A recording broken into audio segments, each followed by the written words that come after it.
Good afternoon. My name is Kyle Roberts, and I'm the Associate Director of the Library and Museum Programming at the American Philosophical Society. Welcome to today's APS Virtual Public Program, a conversation with Wendy Wickwire on her new book, At the Bridge, James Teit and an Archaeology of Belonging. I'm glad that so many of you have joined us today. Even in this virtual environment, I want to acknowledge the Society's home rests on the traditional lands of the Lenape people. They are still among us. We honor their community and those of other Native peoples through our collections, fellowships, research awards, and outreach activities. For those joining us for the first time, the American Philosophical Society was founded by Benjamin Franklin in 1743. The Society is a catalyst for the discovery of new knowledge. Election to membership honors those who have made exceptionally significant contributions to science, the arts and humanities, and public life. The Society promotes research by providing over $1 million in research grants a year, primarily to younger scholars who need the support the most.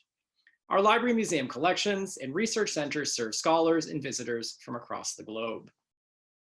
Although our facilities are now physically closed, we remain committed to serving our mission of promoting useful knowledge through virtual programming, like today's conversation.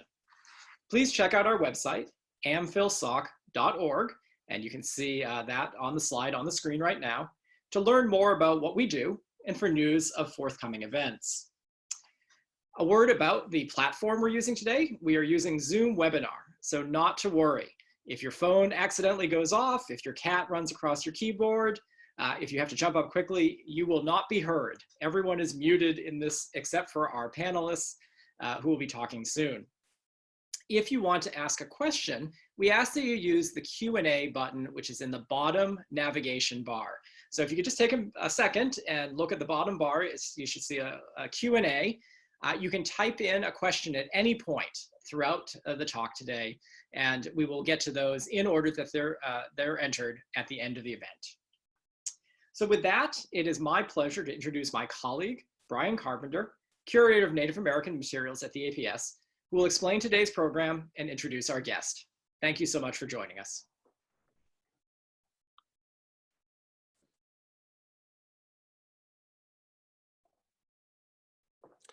Thank you very much, Kyle. I'm just getting my screen set up here as well. I want to extend a welcome to everyone who's joining us here today. I understand we have many people joining us from across the continent, including many people in BC. So we want to extend a welcome and a hello to all of you. And we're glad to be in touch with you. And we're here today to talk about a really wonderful new book that was published last year through University of British Columbia Press, At the Bridge, James Teit and an Anthropology of Belonging, by our guest today, Dr. Wendy Wickwire. Dr. Wickwire is a professor emerita in the Department of History at the University of Victoria, and she's author of many great works. There's Wendy, hi. Hi. She's author of many great works. Before this as well, just one that I'd specifically point out is a great trilogy with the great master Okanagan storyteller Harry Robinson, which is a really wonderful documents of literature and knowledge of the region as well that I highly recommend to people. But today we're here to talk about this wonderful biography background on histories of many disciplines and regions and peoples, and a very much needed, it's a kind of book you read and wonder, like, why hasn't someone written about this yet? Well, many people have in maybe smaller scales, but this is a much needed full-scale talk about Teit and the start of many more to come, I'm sure as well. So Wendy, welcome. How are you today? Thank you, Brian. I'm doing quite well, thank you, and happy to be here. I want to acknowledge the Indigenous people whose land I sit on, which is just north of the city of Victoria, and it's the Tsartlip First Nation, Coast Salish, and they're next door to me, so that feels very good. The people I will be talking about lots are interior, so adjacent but not coastal. Yes, thank you very much for that, and we'll have a in our slides that we're going to look at today as we talk to, we'll have some chance to do some orientation to the geography, especially for many people tuning in may not be less familiar with geography and certainly the history of the region as well. So we can talk about that. And Tate is certainly a person who traveled widely, so we'll have lots of territories to talk about. So to start off, let's get to our look at some pictures while we're talking as well. I'm going to share my screen.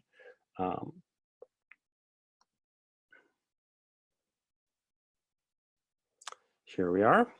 So here we have the man of the hour who we're talking to, talking about James Teit. We see him here on the left from, what is this, about the 1890s or so? It comes from a family album, actually. A grandson, James Teit, he bears his grandfather's name, from Prince George, provided me with this album. And we don't know exactly, but he's definitely in the outfit that he would have worn lots, because he spent a lot of time in the bush hunting. So it's a great photo. Yeah. Mm-hmm. So it definitely conveys a lot about him, about that we'll find out about, that he was out on the land quite a lot, both for his job and just in talking to lots of people. And we also want to talk a lot about the legacy of his work. And so we have this image on the right of just one of his many field notebooks, which are at the APS. He'll have many documentary things published and unpublished at many places, but we'll have a chance to talk about some that are at the APS as well. I'd like to add too that Brian, you are so important to all this, because you have such a massive collection of Tate's writings, his field notes, sketches, drawings. You just have so much. So it just feels so good to be doing this with you this morning and with your institution. It's just so important to our region. We're so far away, but people here need to know how important and how accessible you are, and how accessible the institution is, and how important it is. Well, we're very glad for the opportunity to spread the word and to find ways that we can be useful to people who have the deep knowledge about these materials. And we'll have some information at the end about how to be in touch and look at some more resources as well. So I like this. Another thing I like about this little contrast is these images. Is Tate kind of resembles some of these caricature figures on the this notebook of the era, but as we'll find out, he's very much not the stereotypical sort of pioneer type who one might is intended to be evoked by this this strange cover from the era. So let's although he spent a lot of time writing, I just loved finding in his letters that he was happiest on his horse, moving through the bush. And when he was supposed to be writing, he often said, he had real problems with his eyes, which we found out toward the end was a detached retina, which they couldn't fix at that time, which was apparently very painful. But he said, when I'm out riding, my eyes seem to be so much better. So these two images are sort of interesting. And then there's where he loved to be, but he did spend a lot of time having to write. Yes, yeah. So we'll, he certainly looks happy and in his element for sure. Yeah. So let's, with a lot of, so many threads we can talk about here, but I think a good moment we might start from is, so this young man, James Teit, arrives in a place called Spence's Bridge, British Columbia in 1884, was that? Right. So here we have an image of it from just 3 years later. So this is a very important moment in his life, and he'd come a long way. So he could tell us a little bit about who this young man was and where he had come from. Well, and that's a big question.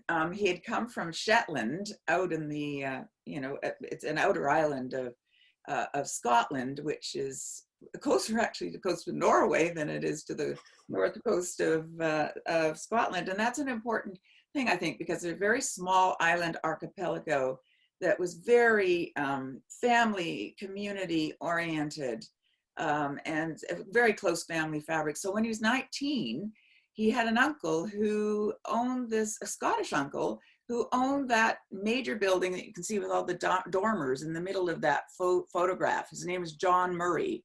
So he had a trade store. That's what that was. And next door, you can see another building, sort of.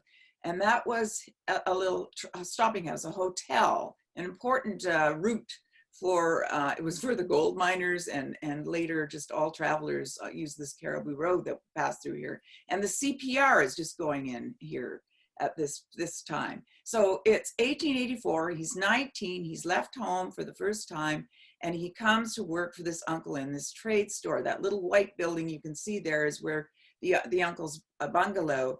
And so he's 19, and within 3 years, he meets, he's living with Antco, a local Tlakatmuk woman, which is an important part of this whole story. And they establish a farm, a ranch, way up. You can sort of see the little V in the top of that photo. Up behind there, there's a lovely plateau. This is the Cook's Ferry Band.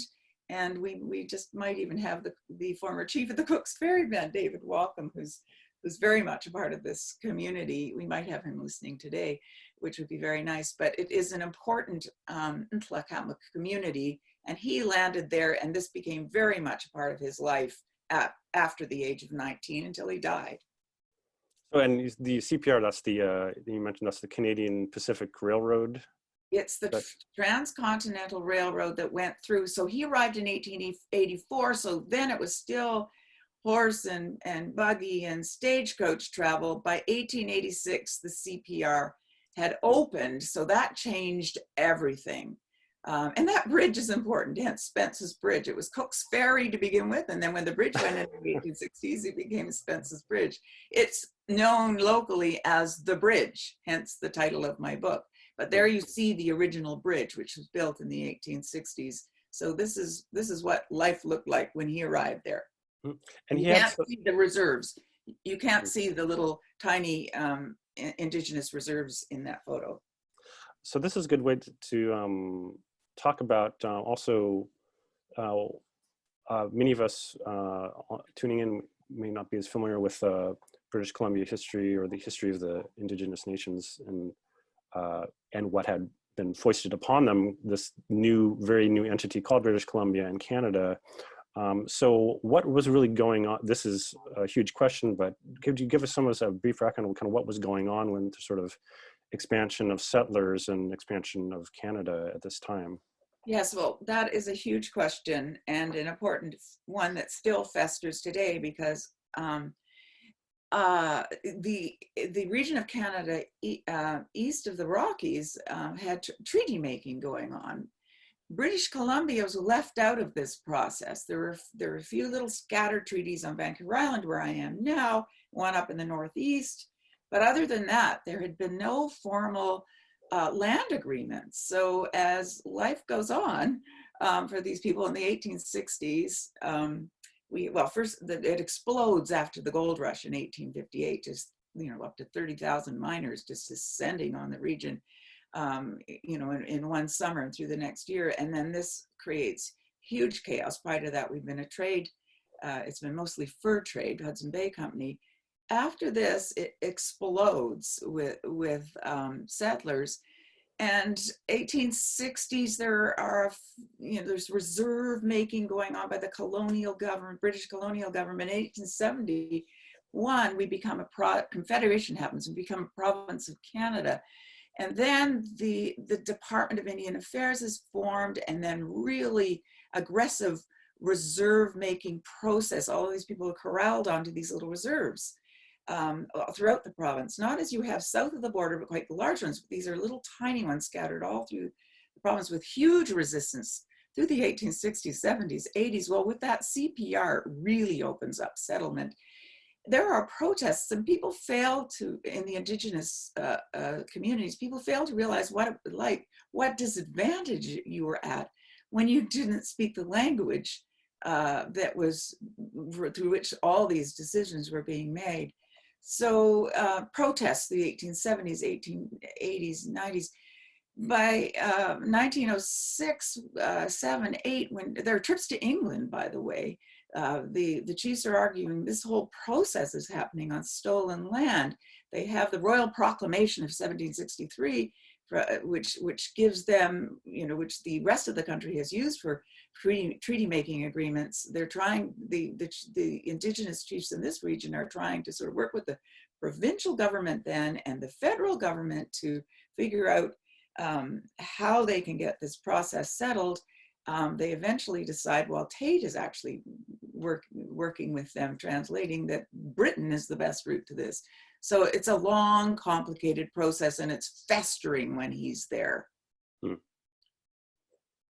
Yes.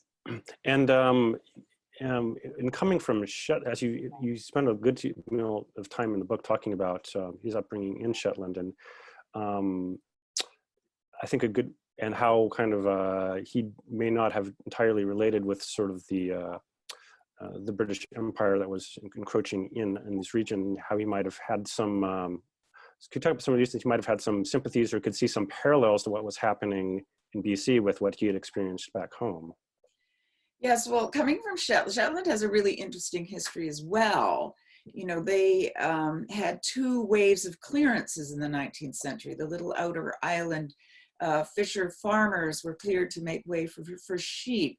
There were royal commissions where some of these outer islands got a chance to talk about the inequity in just huge inequities in their lives. Tate was part of a generation in the 1870s who were the first to go to have formal schooling, until a later age. They were busy tracing their roots back to their Scandinavian past. Shetland was a colony of Denmark until the mid-15th century. So they were busy tracing their family histories, tracing their own island history back to the 15th century, which was a very difficult thing to do in the 1900s. Tate changed the spelling of his name to what he thought was a Scandinavian name. He had done research on his family back 7 generations. He had rejected religion. He had was definitely identifying with the history of oppression in his Shetland context. And so I think he becomes, certainly when he arrives here, sees some similar, some similarities here, that the local Indigenous peoples in Tlakatlak, where he's living, have been cleared from their lands. They've got the same kinds of issues. He definitely relates to that, and spends his life, especially the last 15 years of his life, working almost full time to help them with this big land problem and other issues as well. And I try to relate that to some of what he had growing up in Shetland, and that distance from Scotland, the distance from Great Britain, and the feeling that their island had been colonized. Yeah, unfairly.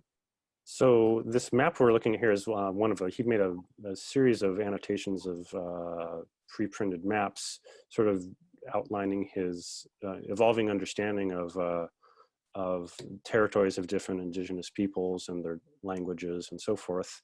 This is just one of many. We're going to zoom in a bit here to into more around where he lived, and we see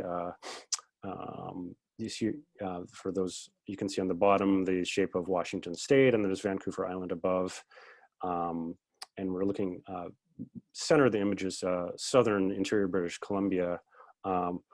One thing I would note about the map is that although the coastal areas are not colored in, that's just because, it's correct to say that's just because Tate didn't really work on the coast. The territories in these areas are quite numerous and complex, and the peoples of these areas have very great resources to explain to the general public their histories and their contemporary caretaking today of these lands. So I just wanted to note that for those who don't know the region as much. Could you? Yes, and I'm really glad that you've shown this image of this map, because you can see the international borders, so you can see those groups that Tate spent a lot of time working with, especially the one that's covered there in blue, and you can see Thompson right to the left. because that is right in the heart of Ntlaka'pamux territory. Today, Ntlaka'pamux is the term, which is the original term, not Thompson. Some of these terms that you're seeing there are the terms that were introduced that were not their real names, mainly because they were difficult to spell. These were easier to pronounce by outsiders. But this is the region that you can see, and you can see that the southern, the northern U.S. Groups are covered as well.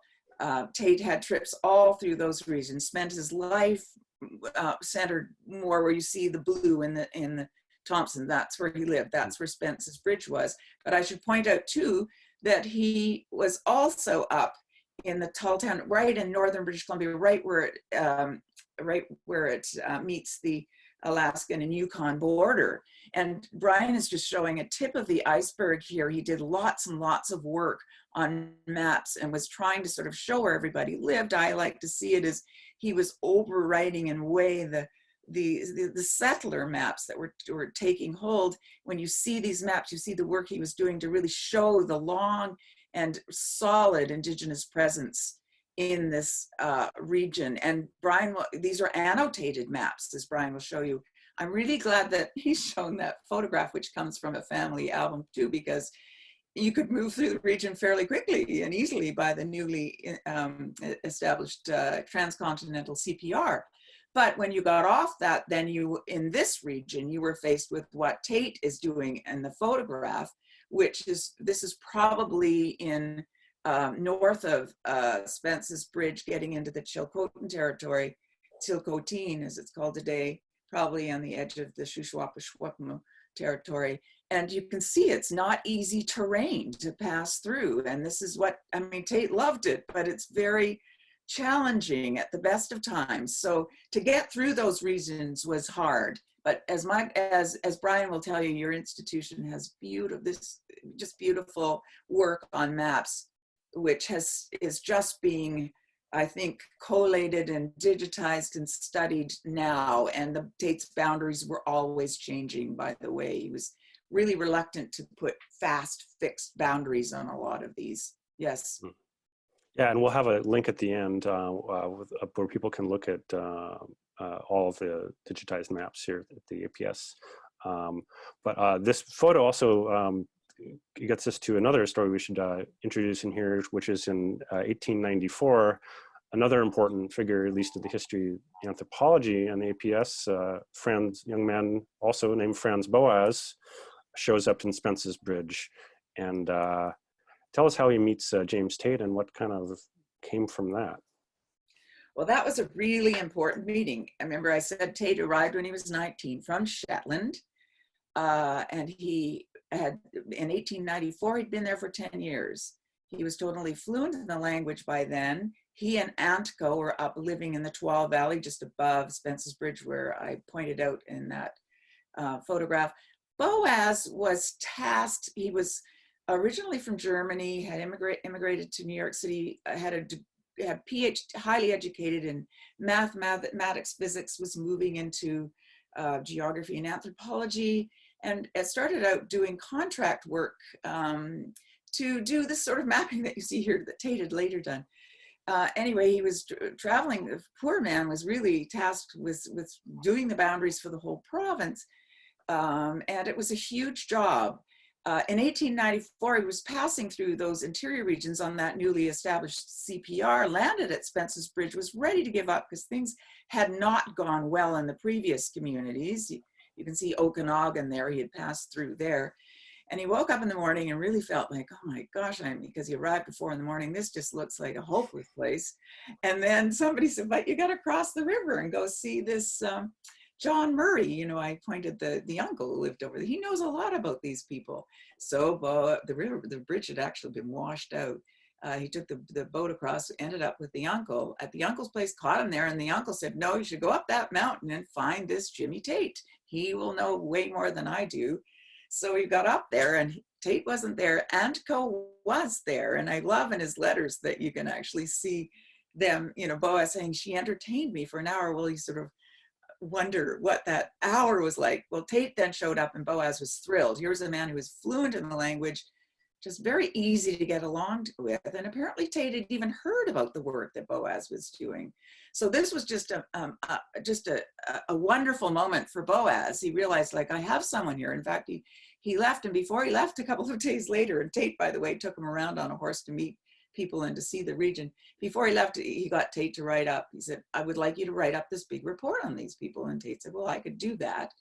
Off goes Boas, and then a couple of months later, Boas goes back and realizes that, you know, Tate's already like a couple of hundred, almost finished this report. It became a lifetime of writing reports for Boas, so it was important. But this map is important because the next trip back for Boas was 1897, and he arrived in Spence's Bridge with two colleagues, and they did about 10 days of really fantastic work there. And then they decided they were going to do what you see in that photograph with Tate and his horse on that trail. They would take a trip right up through, you can see Shuswap there, right up there, and across the Chilcotin Plateau over to Bella Coola.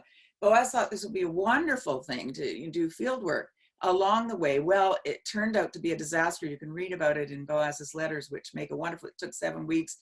There was just rain, precipices like he couldn't believe, dangerous, horses falling into sinkholes in some of the areas, tons of mosquitoes, all hours packing up the horses, unpacking, setting up camp.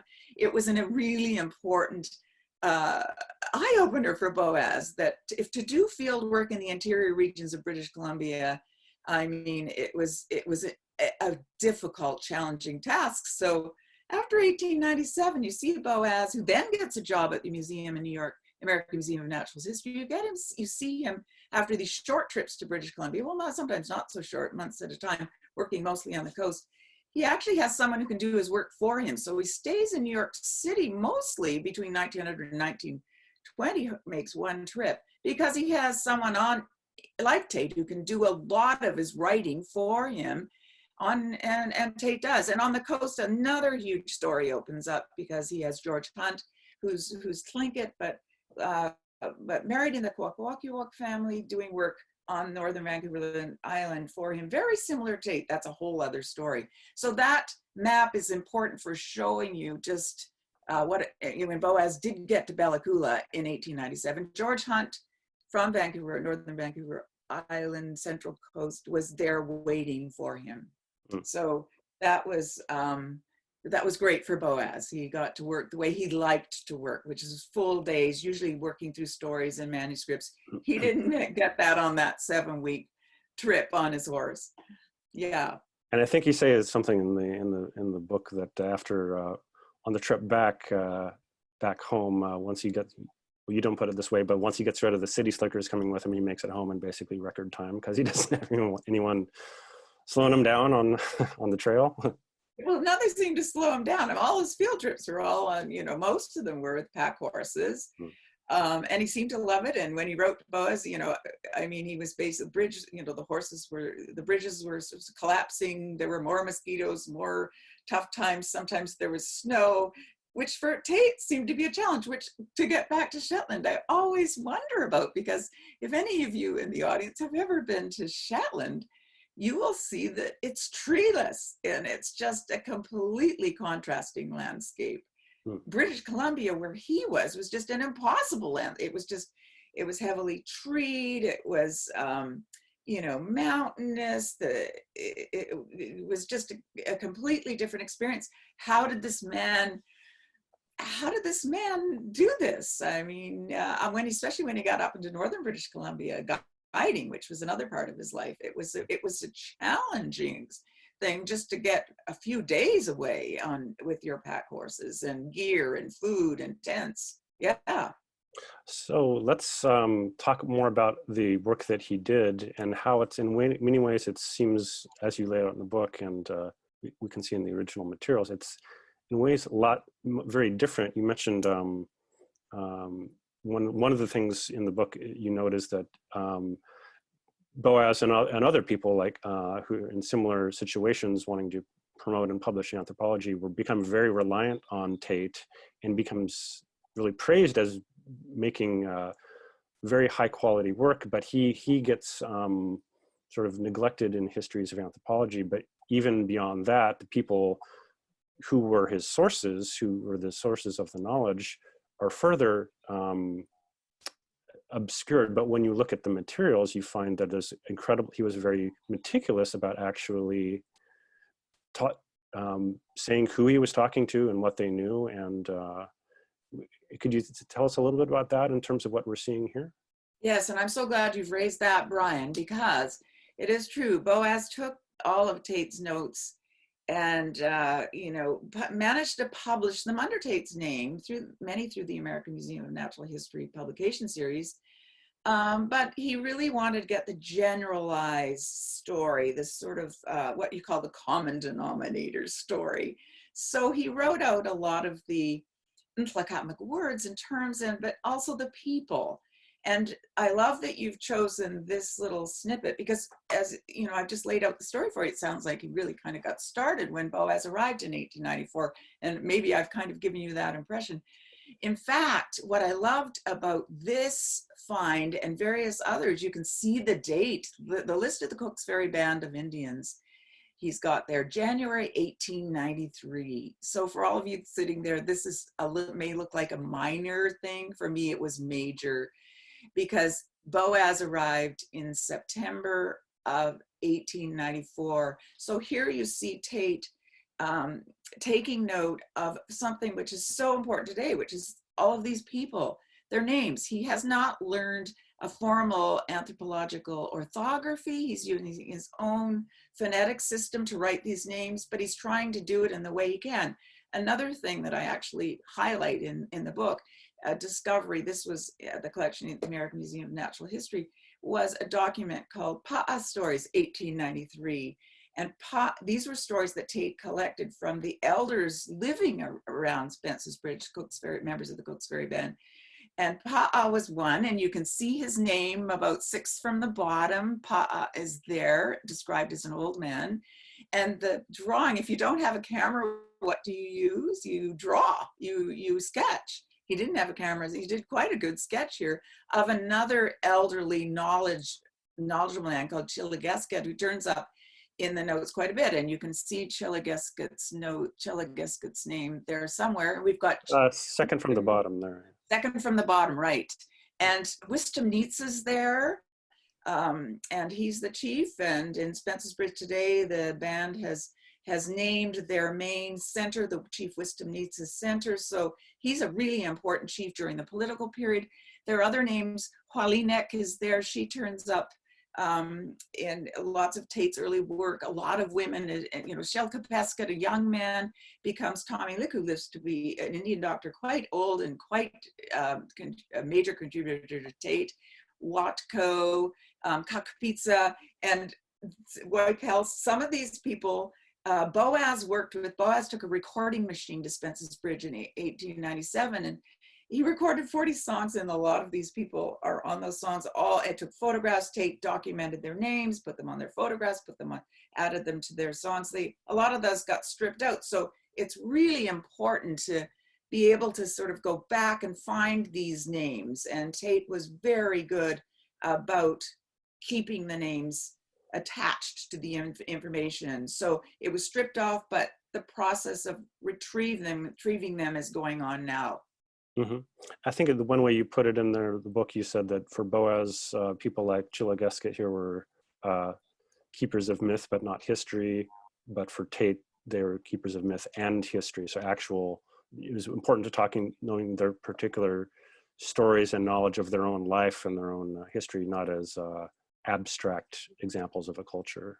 Yes, when you go through the stories that in that Pa'a collection, but also in the many that you've got in your collection, we've got the raw stories with the names attached. They are the Pa'a stories of 1893. They really were first-person stories with people in the community, places named, and they were mostly stories that the storytellers wanted to tell about their memories. So for us, it's wonderful memories, because if they're 80 or 85 in 1890s, then their memories are really going back to a time when we know very little firsthand. In fact, I would hazard a guess for this region that because there were so few who really understood and spoke the language, for the 1880s and 90s, we don't have deep conversation with people. So what you have in these conversations is deep conversation. And, you know, the problem with Boas too, he was much more interested in what we would call the foundational stories, what Brian just referred to as the myths, the ancient myths, and, you know, hopefully not sort of tarnished by anything more, you know, current or contemporary. And I love it when we find the contemporary, when we find them really speaking what they saw, what they knew, what they experienced. And we get that more with Tate, and a lot of it got stripped out in the publication, at the publication time. So that's another reason why your notes are so important. Everybody wants that raw stuff. That's important to know. That we've had, even when there's published things, there's, as we found out from these insights that people have made, there's lots of stuff in the language and actual names in the actual manuscripts of otherwise published things. So let's, continuing on this topic of sort of actual Tate's interest in really documenting actual people and actual lives. Could you tell us a little bit about the story of Chea and her daughter Hilda here? Okay, and we might have Sharon in the middle, who's Hilda's daughter living in Lytton. She might be listening. She said she might tune in this morning. So Tate took photographs. You saw a sketch. Well, eventually he did get a camera. Boas took photos in 1897 when he was there. People look very kind of a little, they have a strange look about them when they're looking at the photographer who would have been one of Boas's colleagues in 1897. But look at this woman, Chea, she's being photographed by Tate. You can see she doesn't look worried about this photograph. She's smiling. And Tate took hundreds of these photos. And I think when people realized they could get prints, they actually looked at them as a way of getting family photos. So a lot of photos of women looking just like Chea. What's important about this photo is that toddler sitting in Chea's lap is a baby called Hilda. Now you'll see in the buckskin dress on the other side, that is Hilda as an older woman who was a wonderful knowledge keeper from Lytton. And when I took that photo of Hilda and her mother, she really broke down because that was the only photograph she ever saw of her mother, who died, by the way, of the 1918 pandemic, the Spanish flu, as did her father. So that, in a way, it touches on what we're experiencing now, but just what you can see in a photo, it's such an important one for Hilda and for Sharon. You know, there's her mother as a baby, there's the grandmother that she never knew, and how her family was turned upside down by a pandemic. So very important. Now, Tate also recorded singing. Tate had a wax cylinder recording machine, and he recorded her along with various others. But so we have quite a little story of that family and many others through his recordings and photos. Brian, yes. So on our next slide, we actually have an example of one of those recordings. And before we play it, could you say a little bit about these the distinguished elders who are here in this photograph? Okay. They are, in a way, this is a really important James Teit photo because I would say that, if anything, and it's in the kitchen, it's Mary Abel, who's sitting on the far left, who lives at the head of the lake reserve near Vernon, and Nellie Gutierrez, who's from Douglas Lake, a nearby valley, and Eva Lawrence, who lived just down the road from Mary. And what I did in the late 70s through the 80s was I discovered Tate's recordings. He made over 200 wax cylinder recordings from that whole southern interior region where I actually ended up, my first interest was song, so this was really an amazing find for me. So Tate made all those recordings and kept notes of them. And then I took those recordings, which I got in Ottawa. They are part of the collection of the Canadian Museum of History in Ottawa, Gatineau, actually across the river. They have the whole collection, and they had transferred them to tape. There I am with a tape recorder, actually reel to reel. They're now they've digitized them. So I was playing the copies of the old recordings, Tate recordings, on that reel-to-reel. They brought along their cassette recorders because they were all interested. Those three women are singing along with the old 1912, 1915 recordings that were made at Spence's Bridge. And it was really quite an experience going from community to community. People were really so excited to hear the songs, and it was wonderful to hear them, to see them respond in this way, not just here, but every community. And some of the daughters and great granddaughters may be listening right now to this, which will make me feel very happy. Now, the woman on the right is the woman, her name is Yopatko. She turns up a lot in Tate's notes from the Cooks Ferry Band. And that is a Tate photo. You've got a little grandchild tucked in beside her. And she's singing a lullaby that is really well known all through the interior. Tate recorded it. Hilda, who I just had on there, sang it for me. And we're going to play Tate's recording. If you listen carefully, it's not very clear, but you can hear Tate in his Shetland dialect, which he loved, by the way, saying cradle song. And then you can hear it, and we may have the notes, but there you can hear the trill of the tongue. They're actually with their tongue as they're singing, and it's a very ancient, beautiful old lullaby from this region. Okay, so I'll play just a little short piece of it. First, you'll hear the archivist's introduction, and then you'll hear Tate say cradle song. And we'll listen to just a little short snippet of it here. And it may be a little faint, but this is the best, we'll do the best we can here. Number 6M58 bracket item 24. Cradle song.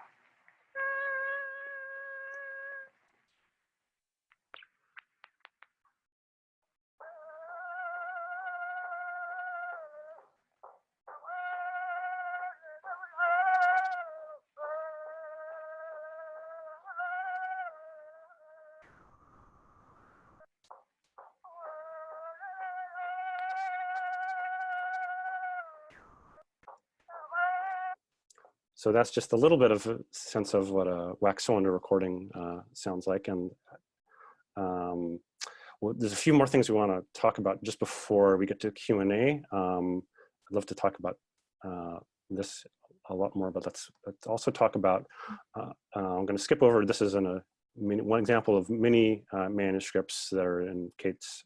He's also talking a lot about the visual culture and how things are made, and much of this knowledge is coming directly from women as well, and he actually will name people directly in these types of manuscripts.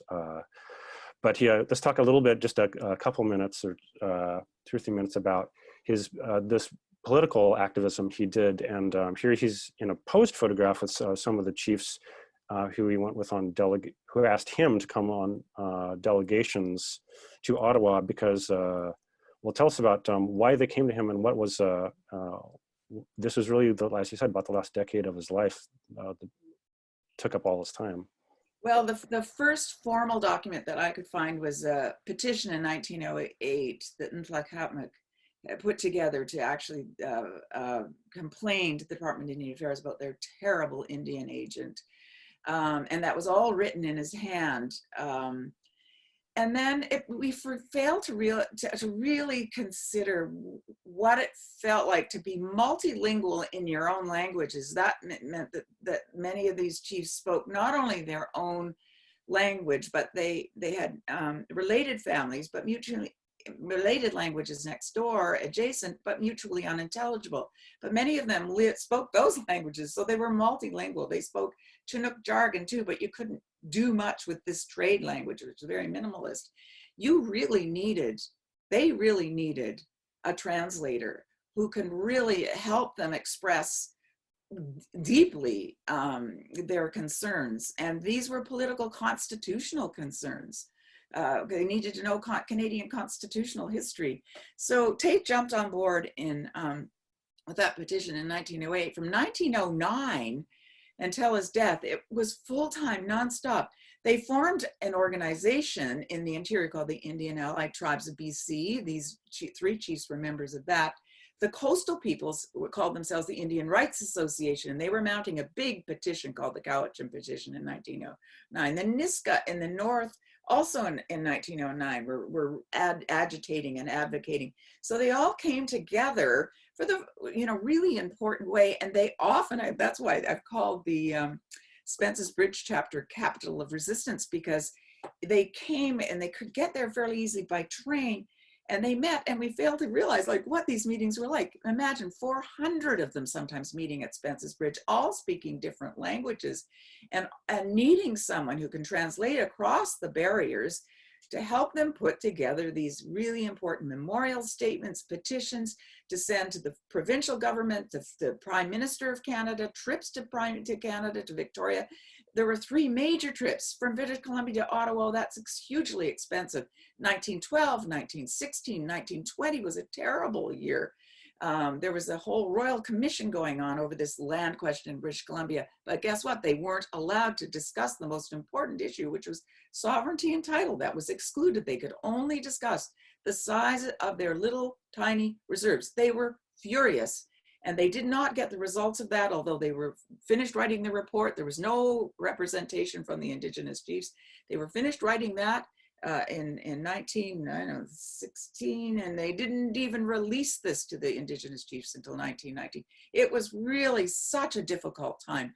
So they meet in Ottawa over this, and it fails at the federal level. The McKenna McBride gets sort of sworn into law. Tate died in 1922 in the middle of all of this, which is really bad timing and very hard for them all. By the time they hit 1927, they're still carrying on with this protest heavily, and the government legislates through the Indian Act. Their ability to even hire lawyers to form political organizations is just, it ends so sadly, but it doesn't end sadly on a lot of levels, because they are united for the first time, all of them across the province, around this political issue. And Tate had a big role. This photograph that Brian's just popped up for us is at Kamloops, a big meeting, and we've got Tate on the right, and we've got Chief Basil David, who had a trip to England, who was one of the major Shwapmuk leaders, and one of C.M. Tate, a minister, Methodist minister, was helpful. And this just gives you a nice image of what it looked like when these chiefs got together. Imagine them not being able to express themselves in a language that this war was being waged in, with not even a tip of the hat in their direction. So that was a major role that Tate played. I would argue that, in political anthropology in North America, we really, he was a huge pioneer. It's just really is, I think the reason for my book is why isn't he known within the discipline? Why hasn't the history of the discipline even tipped their hat in his direction? The Indigenous peoples of the region really recognize and have honored him in many ways. Yes. He certainly sticks out. We're gonna just to close on we have a few questions, so I'm gonna get some time in this, but I wanted to include this image that you sent as a final image. Can you just say what we're seeing here? Well, this was a very special little tour that I did in October with the book to the communities that were sort of central. I started at Merritt. It's a little circle tour, and then went over to Ashcroft, then went to the Cook's Ferry Bend at Spence's Bridge, which was very special, and then on to Lytton. And this was at the end of the Lytton book event. And these wonderful people are singing an honor song, and there are just so many special people in that photograph. You see Chief Ruby Dunson and daughter, third in, who I mentioned a fair number of times, who really encouraged me through the whole process of writing the book. And actually at the end, you see John Hogan on the right-hand side, who could well be listening in. And John is involved in a new Tate project, which will become a book, and he's doing work with Brian and working with Angie Bain, who's also in Tlakamak, and 3 others, and they are working on the maps and the correspondence with Boas and with Sapir, and digging deeply on the huge artifact collections to sort of place names on, that are housed at various museums across the continent. And again, this whole process of trying to link items to names, and just the next stage of the Tate project is in good hands with these people. Anyway, that was a very special moment. So I'm so glad that you've shown this a picture, granddaughter of Hilda Austin, standing right next to John Hogan there. It's very special. Thank you. Thank you for sharing it and suggesting it, because it really is a good way to close here and to really emphasize the contemporary relevance of Tate. And I've got a final note here, because in anticipation of indeed, one of the questions was how could people get copies of some of this material. So I'm going to leave this up for a couple of minutes so people can write it down if they'd like. The first URL is just as a link. The original link is very, very long, so I made this abbreviated link to get you to it. That will take you to all of the digitized annotated maps that he made. Angie Bain, who is with us on the tuning in, she also sent in a question. She wanted to especially note that there are handwritten notes that accompany these all of these maps, so that where he really goes into detail about the rationale and how he sort of came to understand what these different why he draws the boundaries such as they are, and those are digitized as well. Looking at some of our questions. So Marge Rushak, a professor at Penn, joining us today. She had a question about noting that relates to some of what we talked about, that Tate, compared to some other men in the field, such as Boas, seemed to be less Eurocentric and more collegial with First Nations people. And especially with women, is there any more you'd like to say about sort of how distinctive that is? And can you talk more about his interactions with First Nations women as part of what he was doing? Well, very nice that question came from Marge. Thanks, Marge, and hello. Because Marge has done her own work on the side of the story that I mentioned with George Hunt and Boas.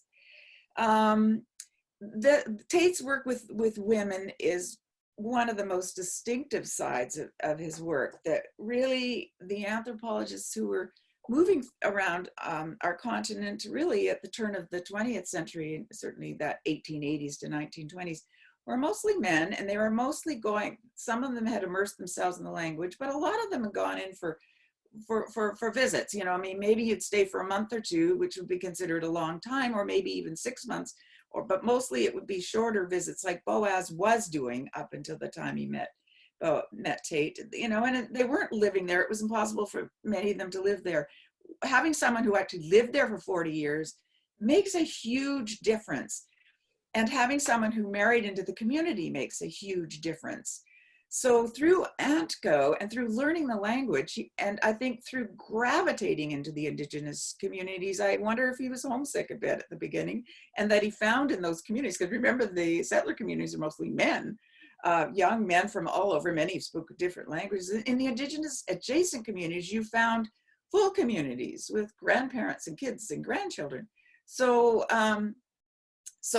yes, the women seem to respond well.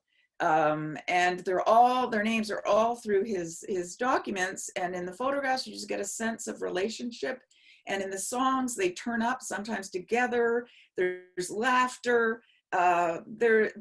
We've got really good insight, I think, into the women's side of the culture. They were making lots of stuff for Tate from scratch. I would argue that perhaps there was even a bit of a cottage industry going on there, where they were doing a lot of creative work for money, for income, which was lovely work for them. So yeah, good question, and it's not work that you normally see there for North America at that time.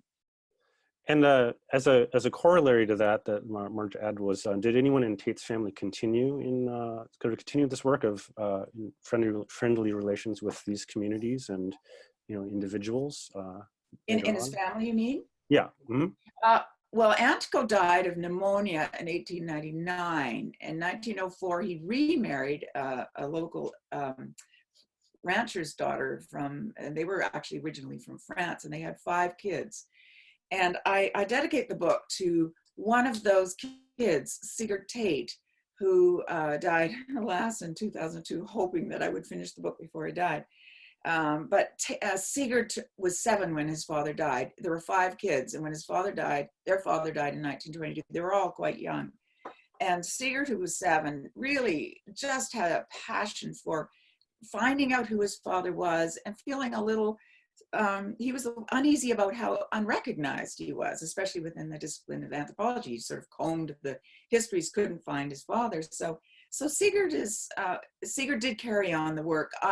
He did a lot of work for me. He was so helpful in just providing me with so much of what he had found in family documents. And the family members across, some of them in England and Scotland, some of them are listening, by the way, are also doing work on the family and on Tate. They are very interested in what he did as far away as New Zealand as well. Some of the family ended up in New Zealand. Yes.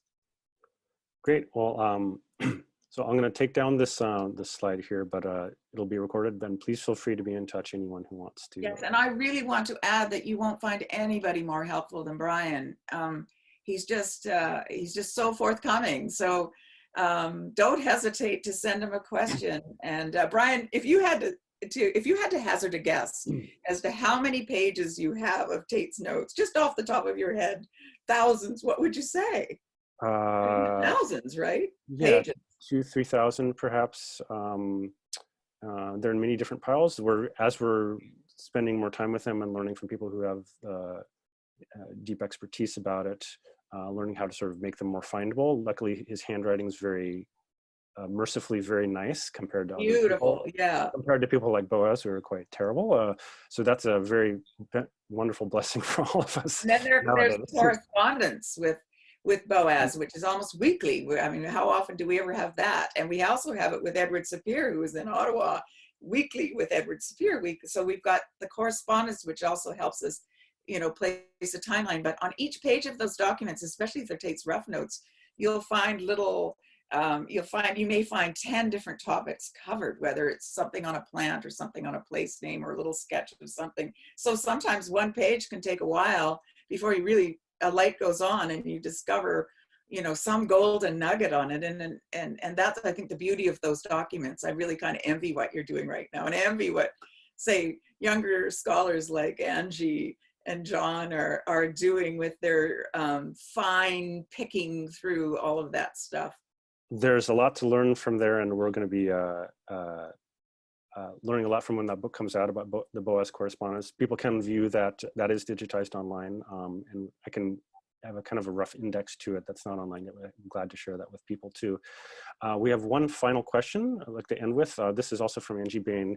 She said, could you comment on Tate's role as a special agent tasked with getting First Nations response to the Royal Commission final report before the Allied tribes took over the task due to his health? And what would it have meant for a community today if Tate could have finished his community work with tribes to get their response to this report?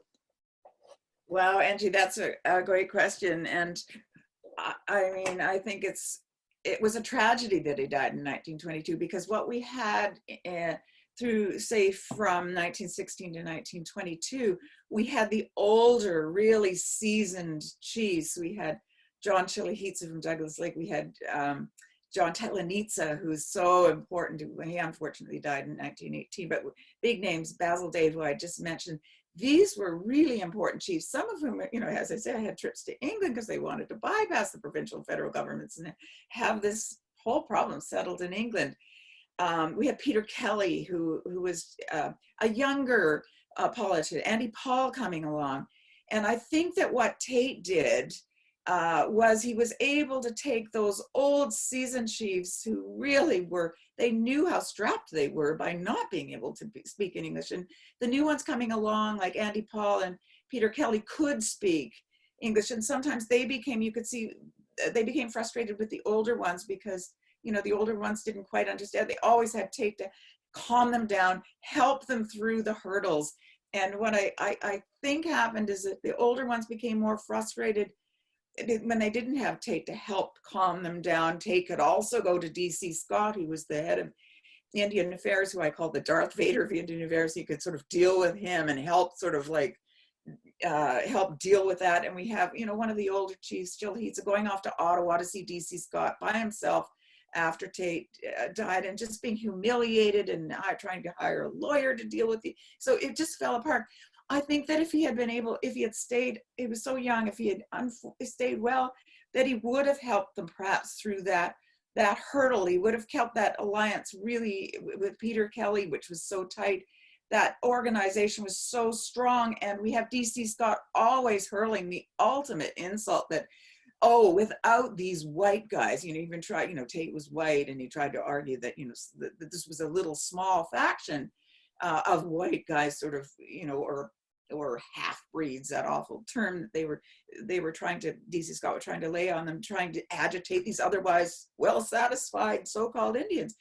And so D.C. Scott got to run with this after, you know, Tate's death, and it just, when you see it in the transcripts, it just goes through you like a knife. So I don't know, Angie, but I like to think that, you know, that maybe he would have helped the process as he was doing. I don't like to see it as failed. You know, of course, when they shut down their ability to hire lawyers and organize politically, you know, in 1920, that's the ultimate painful thing. Think of that. Maybe he would have continued fighting, helping them fight that. It was just a terrible time to die. And you know, I love Peter Kelly at the end, just sort of saying, I used that quote at the end. It was just, you know, they said they've lost their best friend. They've lost our esteemed friend, one who found a warm place in the heart of every Indian in this province. This is Peter Kelly, Haida talking after Tate's death, has passed away. J.A. Tate was not just a friend. He was a brother of the Indians of this province. He had their utmost confidence. He had their implicit trust. He was looked to not as a white man, not as a sojourner among this province, but one of them, one who could present their views perhaps better than any other man of the present generation. That was such an amazing thing for Peter Kelly to state in Ottawa at one of those terrible meetings on July 25th, 1923, after Tate's death. And it speaks, I think, to the importance of his anthropology as well. He's talking about the importance of his political work, but I think that we have to look at that political work as being really progressive anthropology. They weren't just hiving off these little golden nuggets they thought came from pre-white days. Tate sort of does this beautiful job of emphasizing how important the present and the future, and that these are really important, articulate people, unlike the way D.C. Scott wanted to see them as mute and with nothing to say, and that anything that was being said was being, you know, white people speaking for them. No. In Tate's translations, you always get speaking with and one of, and I think Peter Kelly has really summed that up quite beautifully, and I love that he's Haida and a really important political chief. We need to know more about Peter Kelly too, by the way. Yes, all of those names of those amazing political pioneers in their communities need to come forward, but this whole era of politics, given it's in British Columbia, it's still so hot. Today, I want people to sort of think, yeah, but there's nothing new about it. Frustratingly, there's nothing new about it, but there's hopefully in these untold and undertold stories, there's a lot to learn, and hopefully some things we can hope for, and to sort of teach and advance reconciliation going forward, as well as learning a lot of the history that we don't know well enough yet. But there's a few remaining questions, but we don't have time anymore. But I think Wendy would be happy to be in touch with people. And this recording will be online in a little while, a few days. We'll stay tuned for that. But in the meantime, I want to say thank you very much for your time, and thank you everyone for tuning in. We really appreciate it. And well, thank you. I'm so appreciative of all you've done for me, Brian, over the years, and your institution for having all this, making all this accessible, and for doing this for me today, and for the book, and for the people of the region, and for Tate. I just wish that I had some of the people in the audience sitting right here with me, wading in with their perspectives on this. Well, next time we do this, we'll make sure that that can happen too. And we're glad we're able to do it online like this, but hopefully next time it can be in person too. So with that, we're gonna sign off there, and thank you everyone again. Thank you, Kyle. Yes.